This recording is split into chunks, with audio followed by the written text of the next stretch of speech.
where did the Christmas festival we all know and love actually begin? The first recognisable Christmas, complete with singing and pageantry, began in the Tudor period, but a winter festival had always been celebrated in Europe for centuries before Christianity took hold. The Romans brought Saturnalia with them, a festival in honour of Saturn, held on the 17th of December. This would include gift-giving, gambling and feasting. The Vikings brought Yule, including its infamous log, rowdy Yule singing, and even a goat. The actual date of Christmas Day has always been a vague subject. The Bible is remarkably silent on it, and so initially, Christmas could be celebrated anywhere from January to late September. When the Roman Empire made Christianity its official religion in the 4th century, they settled on casting the 25th of December as the date of Christ's birth. There were two reasons for this. One was the 3rd century historian Sextus Julius Africanus stating that Jesus was conceived on the 25th of March, which would roughly match up. And the other reason, probably the main one, was the merging with the existing pagan midwinter celebrations. In other words, people loved the festival of eating and enjoying life in the middle of dark winter so much, the church had no choice but to give it a Christian gloss. Nevertheless, in the early medieval period, the popular holiday was Epiphany on the 6th of January. Christmas was a much more quiet, reflective day of celebration, rather than the frivolous and joyful holiday it is now. But by the High Middle Ages, from 1000 to 1300, it was becoming the biggest winter festival in Western Europe. Instead of only being for one day, it signalled Christmastide, otherwise known as the 12 Days of Christmas. A surprising fact about medieval Christmas feasts is that an aspect of it gave rise to a well-known phrase. Rather than turkey, most rich households would have enjoyed venison, but rules about who could eat what meant poor people wouldn't have been allowed any even if they could afford it. But a lord of the manor, filled with the joys of Christmas, might give the more unwanted parts of his meal to the poor tenants of his land, namely what we would now call offal, but back then was called umbles. To make this go further, the family might put this in a pie with vegetables to make an umble pie. To this day, we say people are eating humble pie if they have fallen from a moral standpoint. By the Tudor period, Christmas was becoming much more like the decadent celebration we know today, but elements of the festival's past still prevailed in the Tudor Lord of Misrule. The Lord would typically be a commoner, known locally for enjoying himself in the local taverns, and the nobles would become the servants of those at the feast. It was a celebration known for being raucous and filled with plenty of drink. The Lord of Misrule was also a possible origin for Father Christmas, the English version of Santa Claus. The Tudors also kept parts of the Viking festival of Yule alive, in the form of the Yule log. Traditionally, the Vikings had burned huge bonfires to celebrate light and warmth in the middle of the dark winter and the returning spring of the sun. By the 16th century, this had become a tradition of choosing a large log in the woods and dragging it home, before laying it out on the hearth and decorating it with ribbons and greenery. It would be lit on Christmas Day and kept burning for the next 12 days. It was thought lucky to take some of the charred remains and keep them for the next year to help kindle the next Yule log. And the Tudors loved a sing-song. Carolling is traditionally thought to have its origins in wassailing, and while the two traditions share the joy of singing, the actual word carol comes from either the Latin carola or the French carole. The meaning of these words was a song with a dance. In Tudor times, the carols were heavily religious, but some have survived in altered forms, such as We Wish You a Merry Christmas and Good King Wenceslas. While the Tudors loved a good dance, that element vanished over time, and the tradition instead became bundled up with wassailing. People began to travel from house to house, singing as they had with wassailing, but this time with simply spreading joy and not expecting anything in return. The first printed carols even appear around this time, with the publisher Ungson de Word creating the first collection of them in 1521. When Puritans in both England and America banned Christmas celebrations, caroling vanished and wouldn't make another appearance until the 19th century. For the wealthy Tudors, other forms of entertainment would have been eagerly looked forward to. The whole Christmas season would have been filled with plays, masks and balls, but Twelfth Night was the biggest night of all. The biggest plays of the year would have been put on during this night, including Shakespeare's famous comedy Twelfth Night, performed on its eponymous date in 1602. And it wasn't just entertainment that was enjoyed, but gifts as well. Rather than the 25th of December when gifts are traditionally exchanged today, the Tudors gave gifts on New Year's Day. Gifts within the Tudor court were a political dance, and an expensive gift from the king or queen meant a courtier was in favour. Equally, a gift offered to the sovereign could be rejected, a public symbol of disfavour. Religiously, the monarch would also make a ceremonial offering of frankincense, myrrh and gold to the church, a tradition which actually continues to this day. But it wasn't just the wealthy and royal who might give gifts. Middle-class merchants might send gifts of capons or oranges stuck with cloves, or garments such as a pair of gloves. Lovers would exchange gifts of nutmegs glazed with egg white, used to spice their drinks up. For ordinary people, they would have eagerly looked forward to Christmas for a reason many modern people do: time off work. With the exception of looking after animals, all work stopped until the first Monday after Twelfth Night, which was known as Plough Monday. This was the start of the traditional agricultural year in England, especially in the north and east of the country.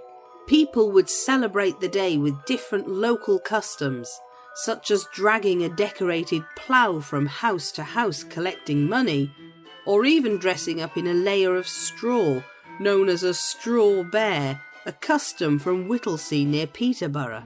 Even traditional roles for women would cease over the 12 days of Christmas, with a ceremony of flowers placed on and around spinning wheels to prevent them being used. After midnight mass, people would return home to begin the Christmas festivities. And just like today, Christmas wasn't just about relaxing from work, it was also about the food. The wealthy would get into new clothes, and even attendants and servants would often be given something new to wear.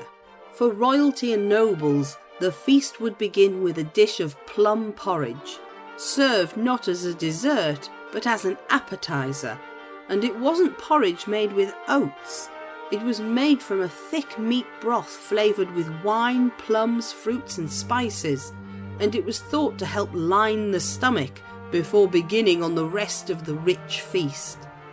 This recipe continued to exist in some form until the 19th century, when Victorians removed the meat broth, added flour and created the plum pudding.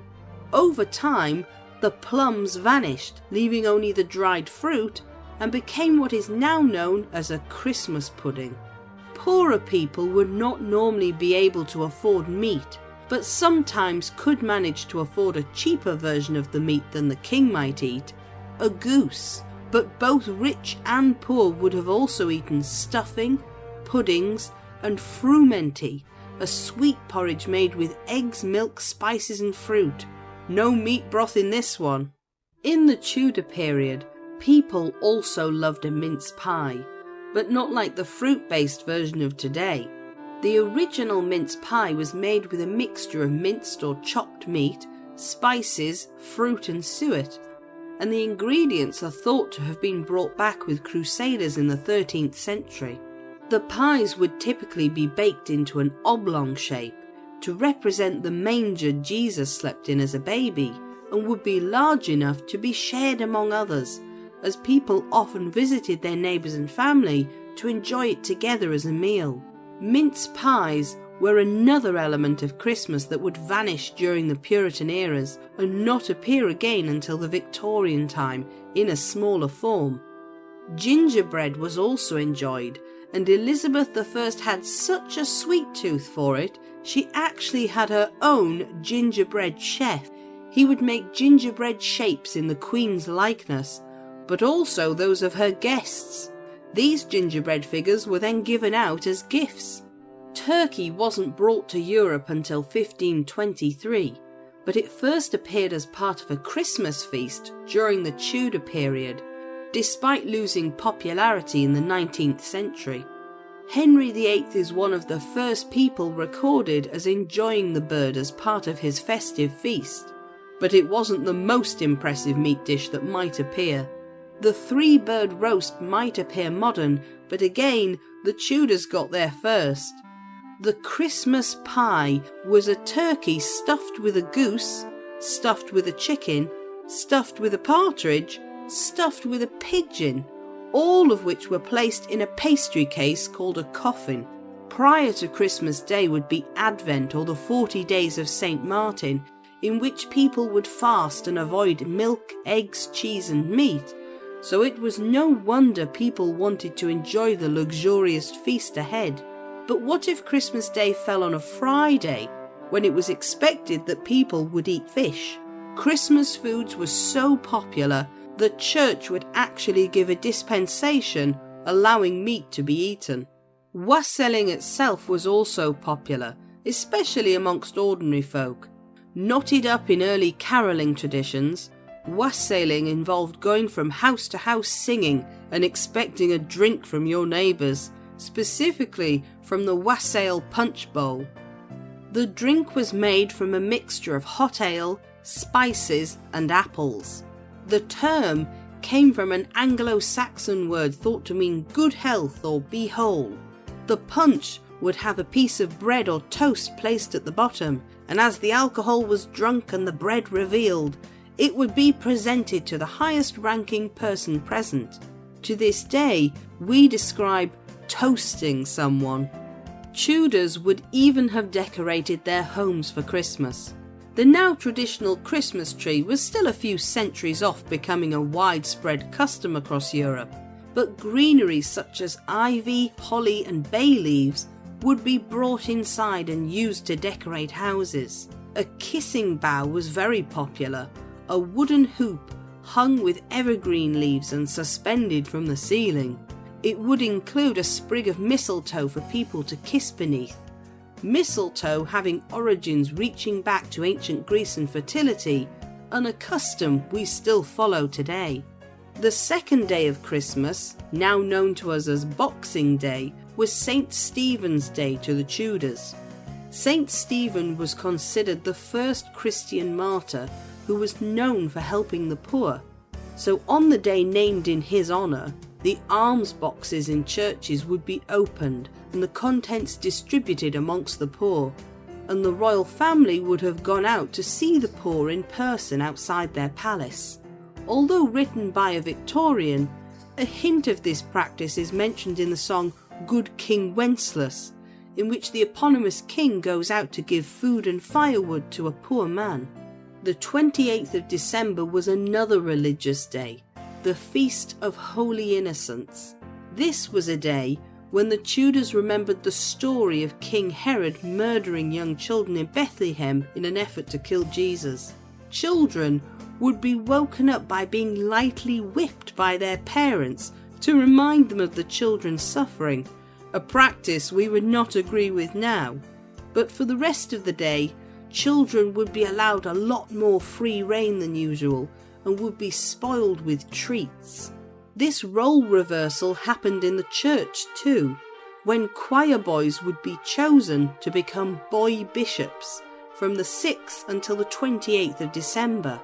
They would have the same power as a bishop, be given gifts, and take all sermons except Mass.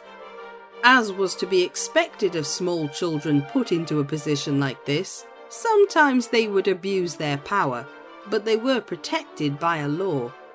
New Year's Eve was traditionally a day for sports, games and entertainments.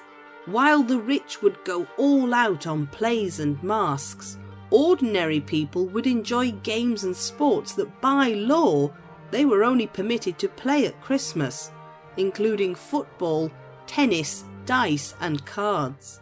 Henry VIII passed a law stating only archery was permitted at Christmas, in order to keep his army sharp, and as a result it became very popular. Children would play games we would recognise today, such as hide and seek and blind man's buff. During this time, Europe went through the Little Ice Age, a period of around 200 years when the weather was far colder than now. The River Thames froze over and frost fairs were held on its thick surface. In a recorded event from 1564, people enjoyed ice skating on it, shooting archery targets, and even playing a game of football.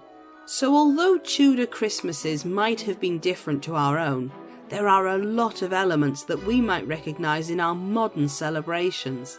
Much like today, Christmas for the Tudors was a time of frivolity, feasting, drinking and relaxing. And so many of our modern traditions find their roots in the customs of the Tudor Christmas, connecting them across the centuries. If you enjoyed this video, don't forget to like and subscribe so you don't miss any new documentaries.